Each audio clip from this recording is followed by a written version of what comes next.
Cold, calculated, and disciplined. These are just some of the traits of the Adeptus Mechanicus Skitarii Rangers. Today, we're discussing this unit on Let's Talk Tactics for games of Warhammer 40,000, 9th edition.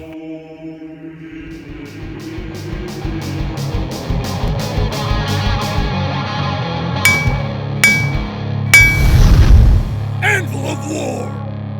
Let's talk tactics! Hey guys, and welcome back to Anvil of War Gaming. Today on Let's Talk Tactics, we're discussing the Skitarii Rangers, a unit we have previously covered, but for an 8th edition, and oh how they have changed with the 9th edition Codex release. Before I get into the video, just want to do a quick reminder. If you're enjoying our content, make sure you hit that subscribe button. It supports the channel, let us know you're enjoying our content, and we'll continue to make more.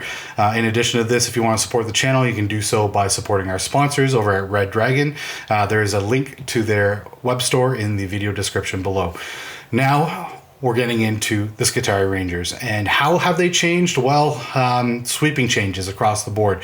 When we're talking about their unit composition, their equipment options, special weapons, how many you can take in the squad, as well as the statistics on their weapons have all changed, and they've become quite a different unit, and they've actually kind of ushered in a new era for the Adeptus Mechanicus, where we might start seeing some serious horde armies coming out with their new rule releases. So we're going to discuss some of those rules today. We're also going to go over some combos and synergies with the unit. So when we're kicking it off, first thing I want to discuss is their statistics. So across the board, their base statistics didn't really change. Movement 6 inches, weapon skill 4+, ballistic skill 3+, strength 3, toughness 3, 1 wound, 1 attack, leadership 6, and a save of 4+. The alpha goes up to 2 attacks and a leadership of 7. They do have the Bionics special rule, so that's a 6+ invulnerable save. They have the Doctrina Imperatives special rule, which we'll discuss a little further down the road. And they have the Ranger special rule, which means they can basically at the first battle round, at the start of the first battle round, they can move up to 3 inches. This is huge because you can start these guys in cover based on who gets the first turn. You can choose to kind of pop them out of the cover and start firing. And it doesn't really affect it didn't happen in the movement phase, so it's not going to affect their heavy weapons, their assault weapons, things like that. More so the heavy weapons, but anyways, we'll get into that. The galvanic rifle, their main armament, it has changed. It's 30-inch range, but now it's a heavy 2, strength 4. It did gain an AP -1 and its damage 1, and it lost its additional rule for the special on 6s. So right off the bat, heavy. When you've got a heavy 2 weapon, it's pretty strong at 30-inch range. You're going to be able to keep chugging these things, and with the reduction to table sizes, these things are going to be hitting most targets most of the game. It's pretty strong. Now, when it comes to their equipment options and what they can take, this has changed significantly. The unit size, first of all, has changed from 5 models to 20 models. So they're no longer capped at that 10-man squad.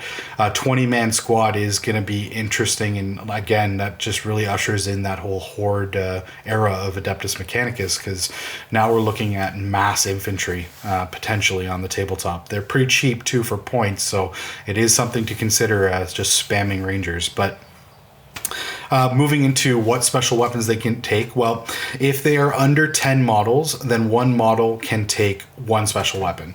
That means it can take the plasma, it can take the arc rifle, or it can take the transonic arquebus, so the sniper rifle. Now, these 3 options are all included in a 10-man box when you buy the set. So they've kind of changed the way that the special weapons are taken in the squad based on what comes in the box. So now, for every 10 models you take in the squad, you're going to gain access to be able to take all of the special weapons, which means you're going to have a plasma, an arc, and a transonic arquebus in a 10-man squad, which is fantastic. The only difference is you're not seeing those crazy combos of, triple arc or triple transonic arquebus in a 10-man squad, which is something I personally ran. And so a lot of players that were playing in the last edition are going to inevitably have some special weapons left over, I think, with this edition change. but you can always kind of restructure. You can still take a 5-man squad with a single sniper rifle as an option, or arc rifle, or plasma. Plasma's gone up to 30-inch range, so arc and plasma are at 30-inch range now. Arc still retains its rapid fire, and the plasma is now 30-inch assault too. So yeah, great weapon now. And now it actually synergizes with the Rangers, so you're not going to only be including it in your Vanguard units. You're going to see that happening a lot more. Again, so with that being said, with the limitations for special weapons, in a 20-man squad, you can take 2 of every special weapon.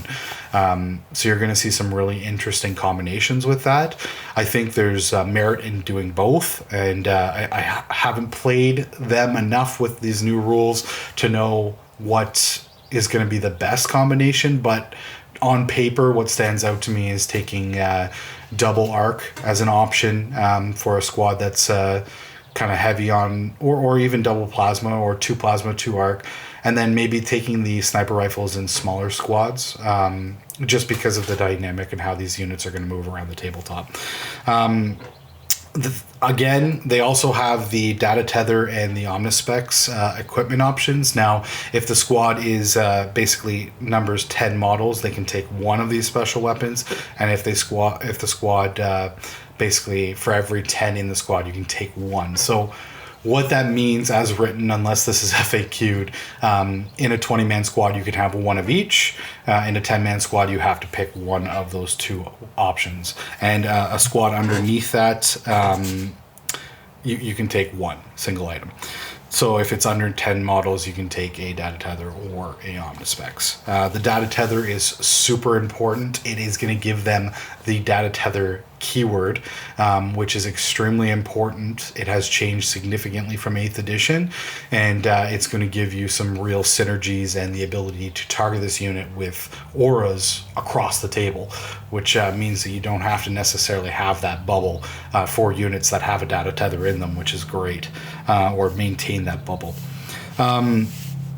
Moving on from that, as far as the equipment options, the Omnispecs, I mean, it really hasn't changed significantly. It helps with reducing light cover. As far as what Forge Worlds you want to take with these guys, there's several options, and they're all going to do very different things for your army. Mars, in my opinion, stands out the most at the beginning, just initially, because it unlocks the ability to use canticles on your Skitarii models in your army. Now the way it works is that you have your canticles of the Omnissiah for your Cult Mechanicus, and then you have your Doctrina Imperatives for your Skitarii portion of your army. Mars allows you to do both on Skitarii, which is pretty good. It's pretty strong. I mean, a lot of the canticles are situational. They are more typically geared towards your Cult Mechanicus style units, but things like Shroud Psalm are still kicking around, so you can make your Rangers super durable with that. If you are taking minimum squads, then there is the ability to take the canticle, allowing reroll hits, reroll wounds, and I think it's reroll 1 hit, 1 wound, and 1 damage roll. So that could be really strong on like a Transonic Arquebus and small squads, minimum size units. So yeah, Mars is definitely one of the big standouts for me, and they also gain the reroll to hit, 1 reroll to hit per unit. So that's also in addition to, so if you have that canticle popped, you're getting 2 rerolls now. It can really benefit maybe 2 special weapons in the squad. It's a strong ability, and it's a very solid choice right off the top. Mars, I think, is leaning heavily towards infantry spam, so you're going to see a lot of heavy ranger, like large ranger squads and large vanguard squads in a Mars detachment.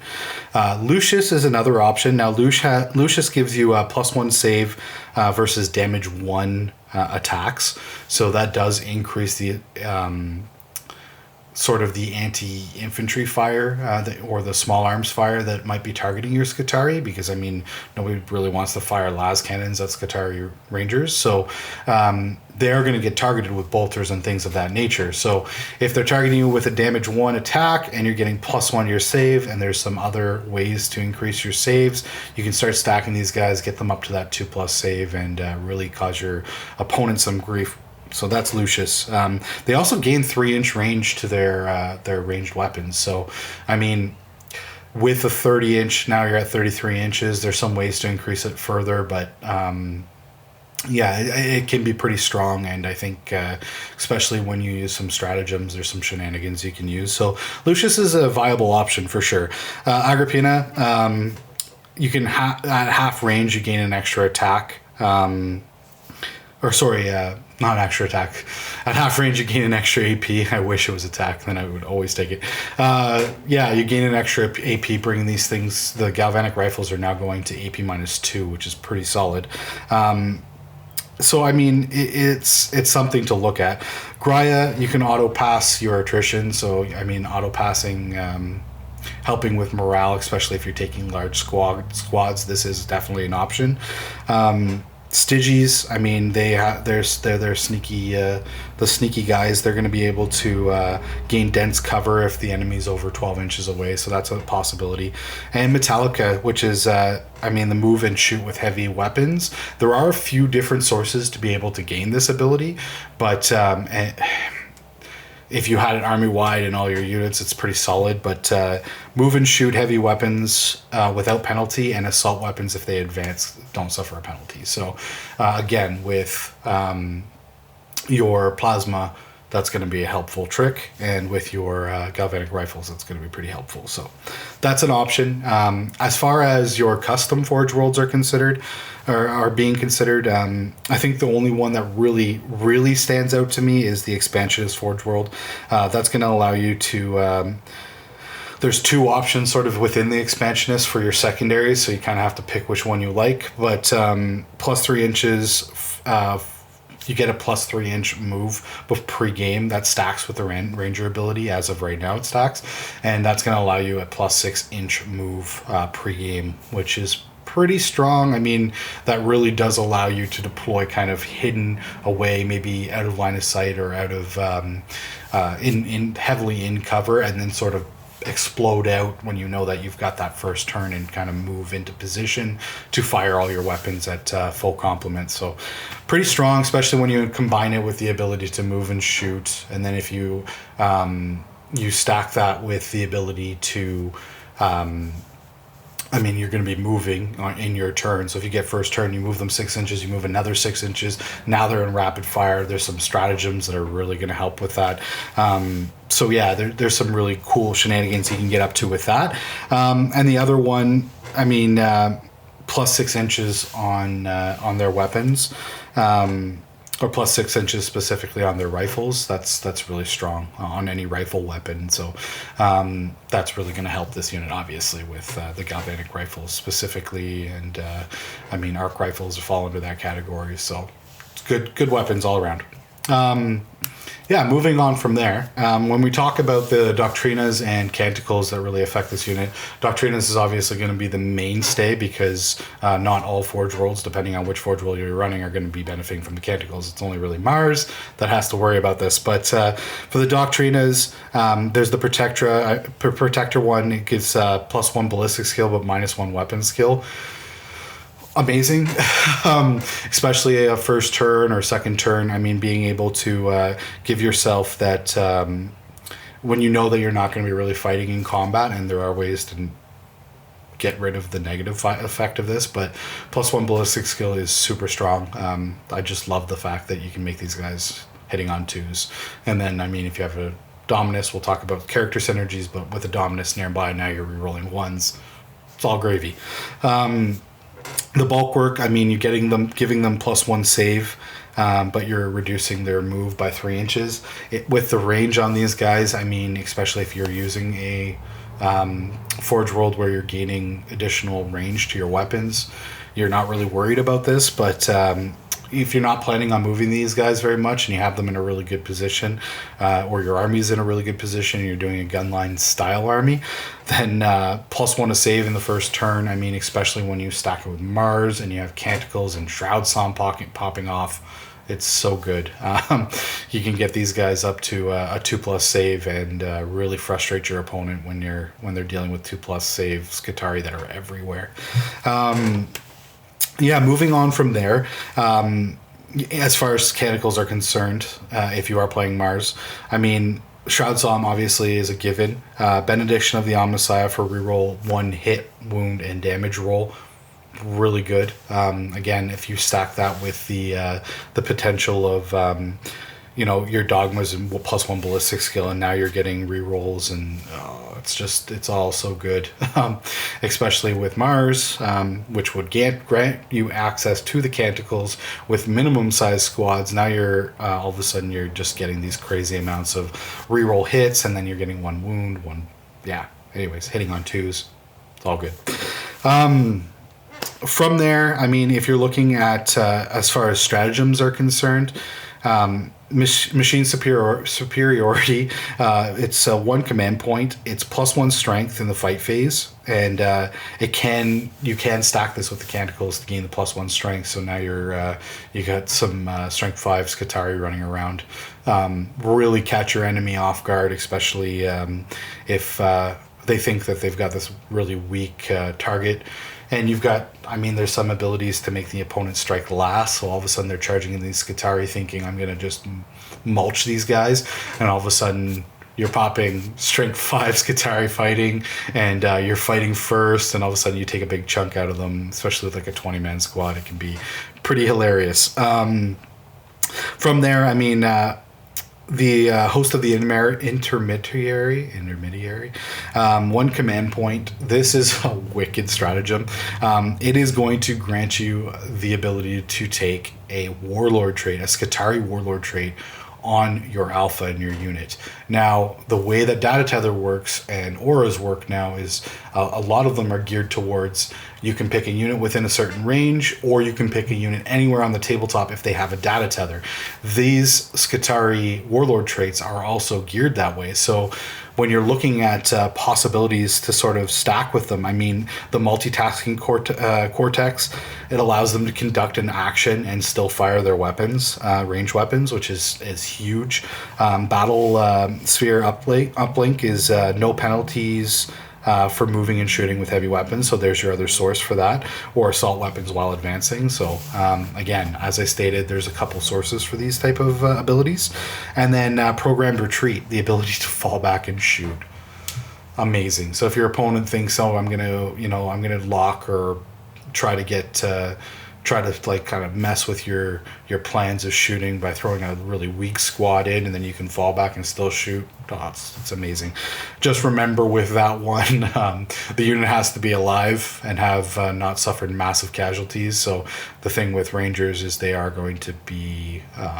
you're going to take a lot off the table. It's like playing any infantry heavy army or spamming infantry. You're going to be removing models quite frequently, unless you're stacking all of those defensive abilities. Went off a little bit on a tangent there for that command point, for that stratagem, but 1 command point to be able to do that is huge. And you can, depending on the size of game you're playing, you can do that multiple times. So you can have multiple units in your army with different abilities. You sort of pick your moments to be able to put those auras on your units with the data tether across the table. So if you don't necessarily need that proximity to help, it's really strong. The Artifactorum, you can give you can give your alpha one of the relics. The Omniscient Mask for exploding 6s in melee is pretty strong, especially if you're popping these guys up to strength 5. You can see where it starts to get a little fun with that. And you can make a unit fight last, which is really strong as well. If you use the Temper Corpia, I can't remember what it's called, but one of the relics allows Temper Corpia, I think, is make a unit fight last in combat. So that's where you can really pull those shenanigans when they think that they're charging these weak Skitarii, and all of a sudden they're getting hit back. Acquisition at any cost is back. It's completely changed. It's 1 command point, and what it's going to do is it's basically if you're within 6 inches of an objective marker, you can auto pass your morale checks, it's a very good stratagem, and should be something that you consider remembering. Circle that one so that you remember to pop it to save you from suffering mass casualties, from losing mass casualties, and especially if you're running 20-man squads. 2 command points for Galvanic Volley Fire. I love this. This is a carryover from the Marines Codex, but the ability to fire your galvanic rifles at rapid fire 2. So a 20-man squad, if you took no special weapons and you managed to get these guys within 15 inches or more, depending on if you're increasing the range, and then you're popping the stratagem for 2 command points, and the sheer volume of shots that you can pump out, especially when you start combining it with some character synergies. When you have the Doctrina posted, or the imperative posted, where you've got your +1 ballistic skill. Oh boy, just drown your opponent in galvanic fire. And we're going to talk a little bit more about sort of like what characters complement that next. So when we're moving into talking about the character complements, I mean, I got to talk about the Holy Orders, the upgrades for your for some of your characters. The one that stands out the most to me, I think, if you're going to be going this direction, is the Magi advanced part, where exploding 6s to hit, you gain the exploding 6s to hit. That ability could be really, really, really potent. Exploding 6s on your shots when you're hitting on 2s, rerolling 1s. You know where this is going. It's great. So definitely, if you're thinking of upgrading one of your characters and you want your Skitarii Rangers to be the unit that's getting targeted with this, that is definitely the way you want to look.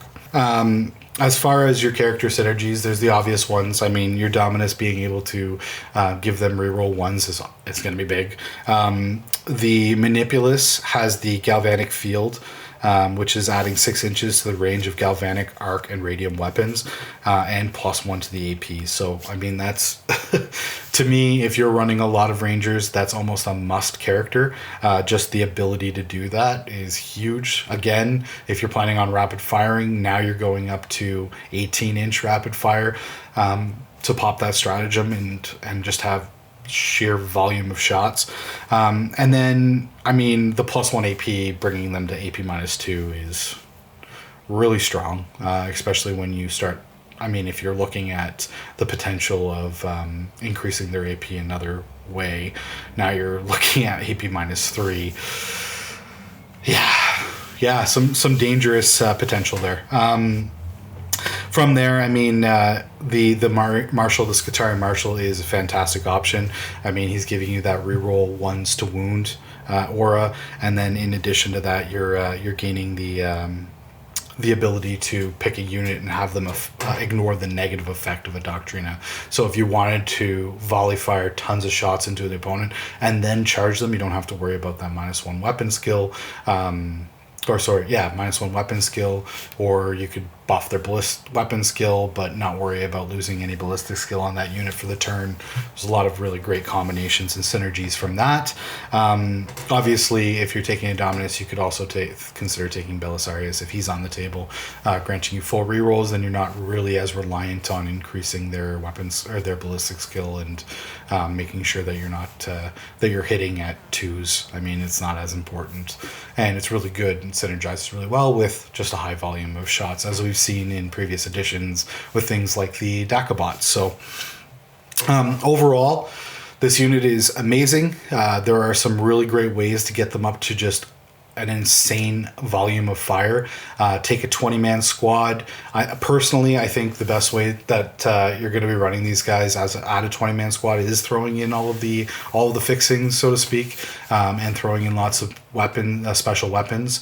I do recommend, if you are making special weapons and you're considering future-proofing your army, as well as just having flexibility with your collection, then magnetize the head on the special weapons and specifically the special weapons, because your arm on your data tether and your omnispecs is going to depend, but you can also magnetize that. But if you magnetize the heads on your plasma, on your arc, you'll be able to throw them in between Vanguard and Rangers, depending on your game that you're playing, and it's just a way to sort of maximize the amount of models that you have.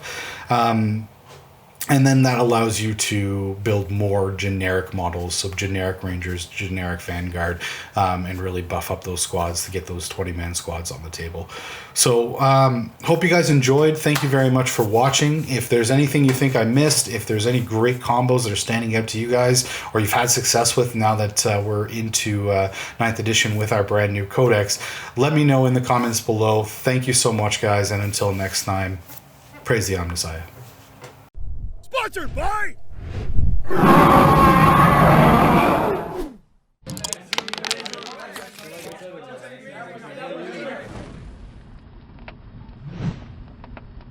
Zero 1